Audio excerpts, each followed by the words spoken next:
Hello पिला माने आशा करी समस्ते भलरे थिबे। नुआ करी मो चैनल को विजिट करथिले लाइक शेयर सब्सक्राइब कर दियो जहा फଳରେ कि जहा भी नुआ वीडियो आसियो सर्वप्रथम देखि परिबे। तो पिला माने आज आमे +2 सेकेंड ईयर एमआईएल ओडिया बही रो कविता पिंगळार अभिसार रो केतोटी 2 मार्किया प्रश्न उत्तर आलोचना करिबा जहा कि तुमरो इंटरनल एग्जाम पई बहुत गुरुत्वपूर्ण अटे।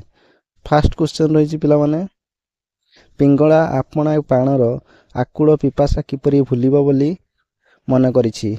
पिंगळा आपणा प्राणर आकुल पिपासा किपरि भूलिब बोली मन करिछि। उत्तर कविता पिंगळार अभिसार कवि राधामोहन गडनायक। ना दिव्य चेतना आसिला परे पिंगळा ज्योत्स्ना निशिरे पुलकित प्राणरे प्रिय बंधुंकर हास सुधा पान कला परे आपणा प्राणर आकुल पिपासा भूलिब बोली मन करिछि। नेक्स्ट क्वेश्चन को जाय पिला माने सन्यासिनी पिंगळार जीवन धारण किपरि हेबो बोली कवि वर्णना करिसंती। ना सन्यासिनी पिंगळार जीवन धारण किपरि हेबो बोली कवि वर्णना करिसंती। उत्तर कविता पिंगळार अभिसार कवि राधामोहन गडनायक। ना सन्यासिनी पिंगळा दिव्य चेतना लाभ कला परे बंधु प्रियतमंकर स्वप्न देखु देखु आखि बुझीदेव बोली कवि वर्णना करिसंती। नेक्स्ट क्वेश्चन को जाय पिला माने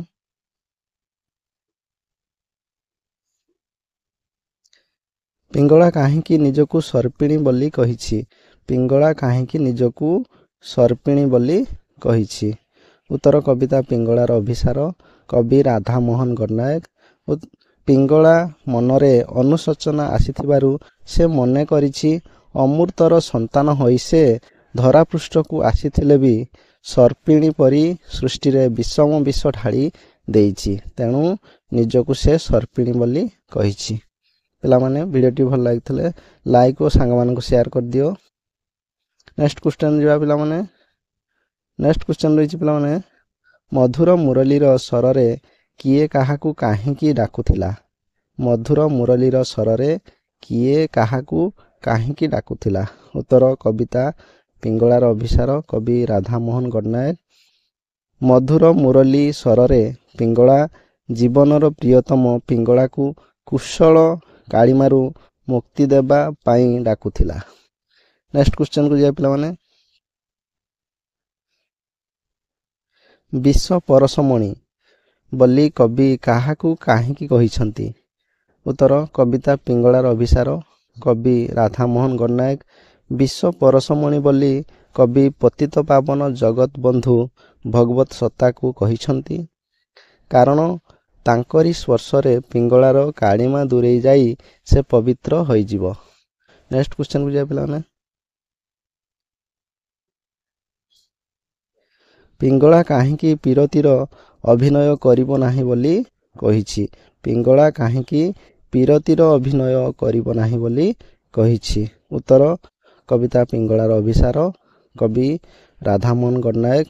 ना पिंगळा जीवन रे आध्यात्मिक उतरण हेला परे से 12 बधुर जीवनरू दूरे जाइछि एवं आउ काहा पाखरे पीरतीर अभिनय करिबो नाही बोली कहिछि।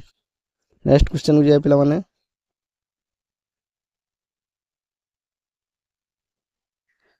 रिक्त एमर सुक्ति गर्भे फळिछि मुक्ता फल केउ प्रसंगरे कुहा जाइछि।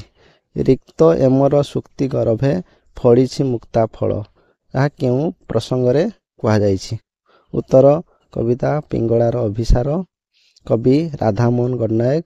ना पिंगळा आध्यात्मिक उत्तरण हेला परे ता मनरे आशार संभावना देखा देइछि तेणु से निजर उन्नति कथा विचार करिछि। ए प्रसंगरे रिक्त एमर सुक्ति गर्भे फळिछि मुक्ता फल बोली कुहा जाइछि। नेक्स्ट क्वेश्चन को जाय पिला माने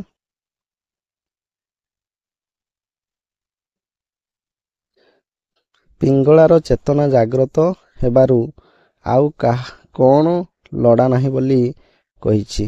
पिंगळार चेतना जाग्रत हेबारु आउ कोन लडा नाही बोली कहिछि। उत्तर कविता पिंगळार अभिसार कवि राधामोहन गडनायक। ଆଉ ପିଙ୍ଗଳାର ଚେତନା ଜାଗ୍ରତ ହେବାରୁ ଆଉ ବିଳାସକୁଞ୍ଜ ଚାରୁଚିତ୍ରଶାଳା ଲୋଡ଼ା ନାହିଁ ବୋଲି କହିଛନ୍ତି।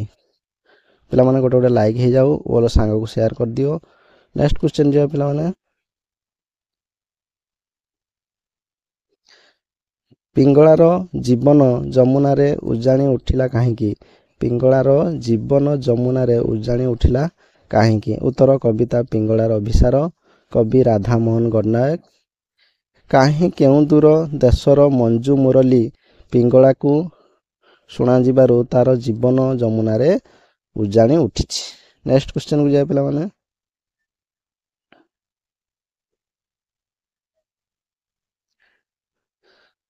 ବନ୍ଧୁ ମୋ ପ୍ରେମ ସିନ୍ଧୁ କିଏ କେଉଁ ପ୍ରସଙ୍ଗରେ କହିଛି?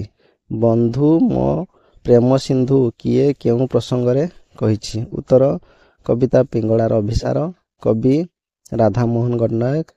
ପିଙ୍ଗଳାର ଦିବ୍ୟ ଚେତନା ଜାଗ୍ରତ ହେଲା ପରେ ସେ ପ୍ରେମର ଧନକୁ ଭେଟିବ ଏବଂ ସେ ବନ୍ଧୁ ଯେ କି ତାର ଜୀବନର ପ୍ରେମର ସିନ୍ଧୁ ତାଙ୍କରି ଚରଣ ତଳେ ନିଜ ଜୀବନକୁ ସମର୍ପଣ କରିଦେବ ବୋଲି କହିଛି।